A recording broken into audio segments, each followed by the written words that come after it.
আমরা মনে করি অন্যের উপকার করা, কারোর ভালো করা, কাউকে সাহায্য করা, সেবা করা, দান করা, সুখে দুঃখে কারোর সাথে থাকা, এ হলো আমাদের জীবনের সবথেকে বড় কর্তব্য। এটাই আসল কর্তব্য। কিন্তু এটা কি সত্যি? না। কর্তব্যের জন্য অনেক সময় মানুষকে অনেক অনেক যন্ত্রণা ভোগ করতে হয়। এমন কিছু কর্তব্য থাকে যা পালনের জন্য মানুষকে এমন কিছু পথ দিয়ে যেতে হয় যেখানে কাঁটা আছে, দুঃখ আছে, যন্ত্রণা আছে, বিপদ আছে। সেটা পার করে তবে ও নিজের কর্তব্যকে পূর্ণ করতে পারে।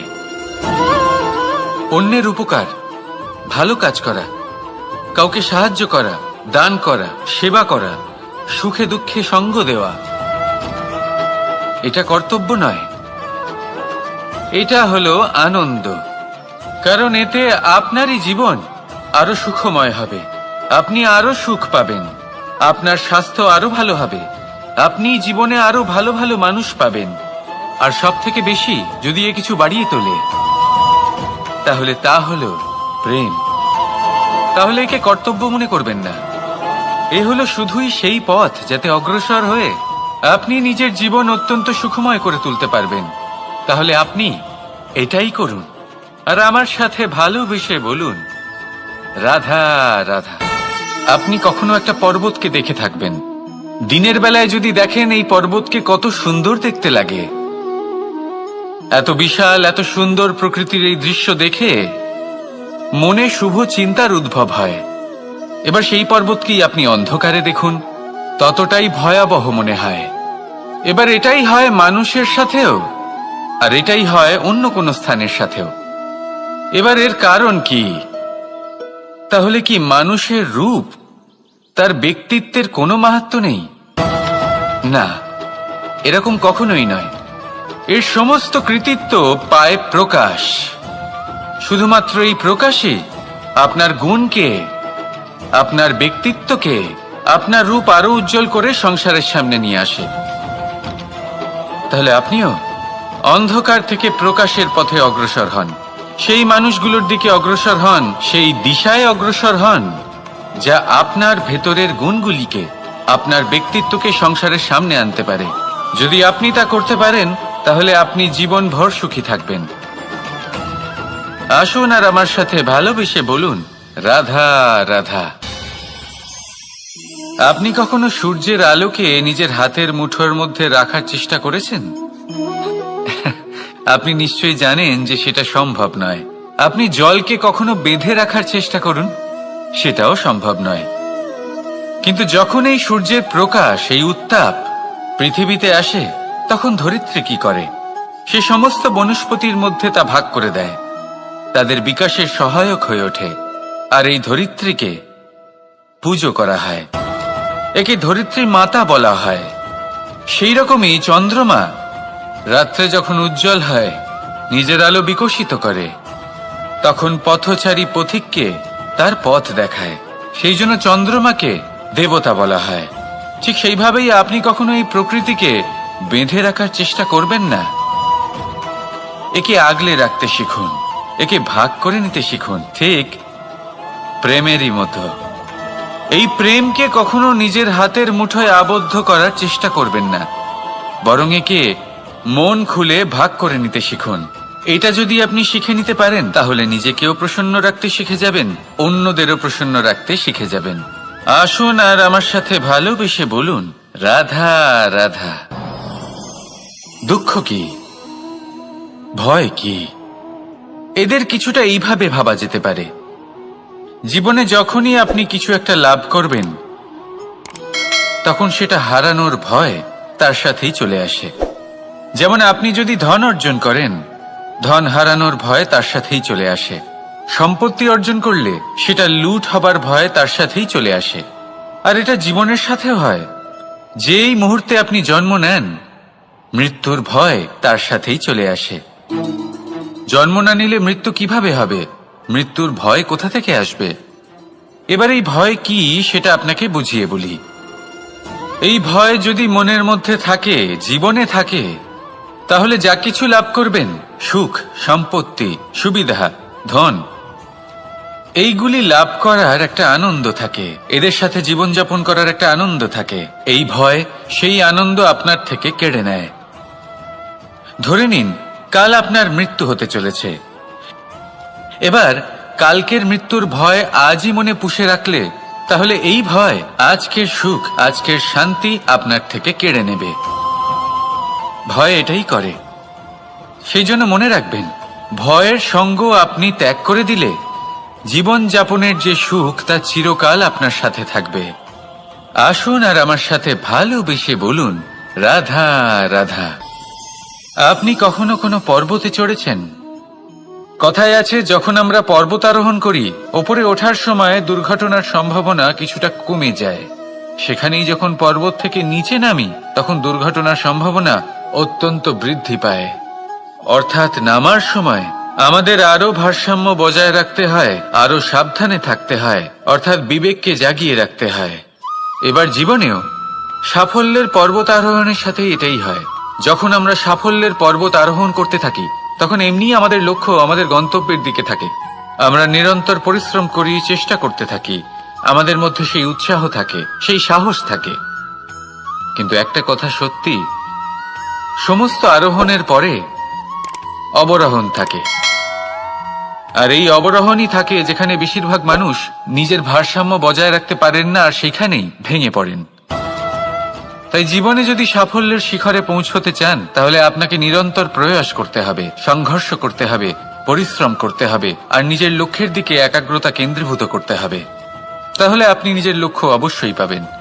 কিন্তু যখন অবরোহণের সময় আসবে, যা নিশ্চিত রূপে আসবেই, তখন আপনাকে সংঘর্ষ করতেই হবে, ধৈর্য ধরতেই হবে, সাবধানে থাকতেই হবে, ভারসাম্য বজায় রাখতেই হবে।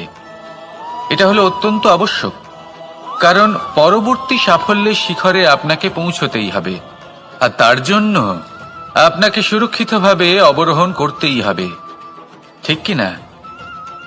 আসুন আর আমার সাথে ভালোবেসে বলুন, রাধা রাধা। প্রসন্নতা এমন এক অনুভূতি যা আমরা সকলে পেতে চাই। এবার এটা ভেবে দেখুন যে আমরা আমাদের প্রসন্নতার জন্য অন্য কাউকে দায়ী কেন করি। আজও এরকম কিছু করেছে, ওর জন্য আমি দুঃখী হয়ে আছি। আজও এমন কিছু করলো যার ফলে আমার মন প্রসন্ন হয়ে উঠল।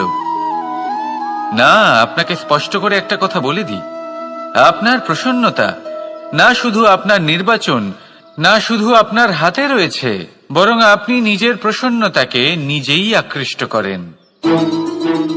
এই ফুলগুলিকে দেখুন, এই ফুল এর সুগন্ধ ছড়ায়, আর এই ফুল নিজের দিকে কীট পতঙ্গদের আকৃষ্ট করে। এবার দেখুন, কীট পতঙ্গ কাদের আকৃষ্ট করে? গিরগিটি বা ব্যাঙ, এরকম কিছু প্রাণীদের।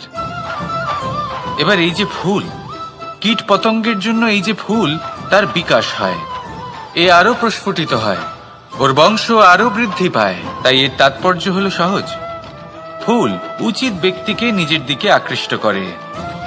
এবার কীট পতঙ্গের কথা বললে তারা কাদের আকৃষ্ট করে? তাদেরই, যারা তাদেরই শিকার করবে, খাদ্যরূপে গ্রহণ করবে। এবার কাকে আপনি নিজের দিকে আকৃষ্ট করতে চান, তার নির্বাচন আপনারই। আপনি কি প্রসন্নতাকে নিজের দিকে আকৃষ্ট করতে চান, নাকি অপ্রসন্নতাকে করতে চান, তার নির্বাচন আপনারই। আপনি জীবনে যা কিছু পাবেন, সুখ, দুঃখ, আশা, নিরাশা, প্রসন্নতা, অপ্রসন্নতা, সবই হলো আপনারই নির্বাচনের পরিণাম। তাহলে সঠিক নির্বাচন করুন, আর আমার সাথে ভালোবেসে বলুন, রাধা রাধা। ঘূর্ণিঝড়, যখন এই ঘূর্ণিঝড় আসে, তখন প্রচন্ড বেগে হাওয়া বয়ে চলে। সেই সময় এমন কিছু বৃক্ষ আছে যা কঠিন হয়ে দৃঢ় হয়ে দাঁড়িয়ে থাকে। সেই গাছ যা 10 বছর ধরে বা সহস্র বছর ধরে দাঁড়িয়ে থাকে, তাদেরকে আপনি খুব সহজে নাড়াতে পারবেন না। কিন্তু ঘূর্ণিঝড়, এর প্রভাব এতটাই তীব্র হয়, এর হাওয়াতে এতটাই প্রবল শক্তি থাকে যে এই বৃক্ষগুলিকে উচ্ছেদ করে, সেই বৃক্ষ নষ্ট হয়ে যায়। এবার এমন কিছু বৃক্ষ থাকে যাদের কাণ্ড নমনীয় হয়, খুবই নরম হয়। সেই জন্য যখন জোরে বাতাস বয়, কোনো ঘূর্ণিঝড় আসে, তখন এই বৃক্ষগুলি ঝুঁকে যায়। আর যখন এই ঘূর্ণিঝড় চলে যায়, শান্ত হয়ে যায়, তখন ওরা আবার দাঁড়িয়ে পড়ে। এবার এটাকে আপনি কি বলবেন? কি বুঝবেন আপনি? সুযোগ সন্ধানী? না, বরং এটাই হলো প্রকৃত আদর্শ। যখন আপনার সামনে এমন কেউ থাকেন যিনি আপনার থেকে অনেক শক্তিশালী, তখন তাকে সম্মান করা আপনাকে শিখতেই হবে। তাই মনে রাখবেন, এই সংসারে যখনই দুই শক্তির একে অপরের সাথে সংঘর্ষ হয়, শুধুই বিনাশ হয়। কিন্তু যখন শক্তির সাথে আসক্তি মিলিত হয়, সেখানে সুরক্ষা থাকে, সেখানেই কিছু নির্মাণ হয়। তাই আসুন আর আমার সাথে ভালোবেসে বলুন, রাধা রাধা। ভয়। আমরা ভয়ের বিষয়ে অনেক কথা বলি, ভয়ের থেকে সবসময় দূরে পালাই। কখনো ভেবে দেখেছেন আমরা এই ভয়ের সদ্ব্যবহারও কি করতে পারি না? নিশ্চিত রূপে করতেই পারি। এমন কোনো অক্ষর নেই যার দ্বারা কোনো মন্ত্র হয় না। তাই নিশ্চিত রূপে এই ভয়েরও সদ্ব্যবহার আমরা করতেই পারি। নির্ভর করছে আপনার দৃষ্টিভঙ্গির ওপর, আপনার প্রতিক্রিয়ার ওপর। ভয় যখন সামনে আসে, দুটো পথ থাকে। প্রথমটা হলো ভয়ভীত হয়ে চুপচাপ পালিয়ে যাওয়া, আর দ্বিতীয় পথ সেই ভয়ের সম্মুখীন হওয়া। সেই ভয়ে ডুবে গিয়ে দেখুন এমন কি আছে যা আপনাকে পিছনে টেনে রাখছে। নিজের সাহসকে জাগিয়ে তুলুন, নিজেকে আরো শক্তিশালী বানিয়ে তুলুন, নিজেকে আরো শ্রেষ্ঠ বানিয়ে তুলুন, আর আপনার সামনে যা আছে সব প্রাপ্ত করে নিন। সেই ভয়, আপনি তার থেকে পালিয়ে যেতে চান নাকি তার সম্মুখীন হয়ে নিজেকে আরো শ্রেষ্ঠ বানাতে চান? সেই চয়ন আপনারই, প্রতিক্রিয়া আপনারই, দৃষ্টিভঙ্গি আপনারই। আসুন আর আমার সাথে ভালোবেসে বলুন, রাধা রাধা। কখনো কোনো বনে আপনি আগুন লাগতে দেখেছেন? এমন ভয়ানক আগুন লাগতে পারে, সমস্ত বন জ্বালিয়ে দিতে পারে। সেখানে যে বনস্পতি পাওয়া যায়, সেখান থেকে যে ঔষধি পাওয়া যায়, সবকিছু নষ্ট হয়ে যায়। যে পশু পাখি পাওয়া যায়, বেশিরভাগই নিজের প্রাণ হারিয়ে ফেলে, আর যারা বাকি থাকেন তারা নির্বাসিত হন। কিন্তু কখনো ভেবে দেখেছেন এই বনে আগুন লাগে কি করে? ছোট ছোট শুকনো পাতার কারণে, শুকনো ডালের কারণে, সেগুলো যেগুলো কখনো গাছের অংশ ছিল।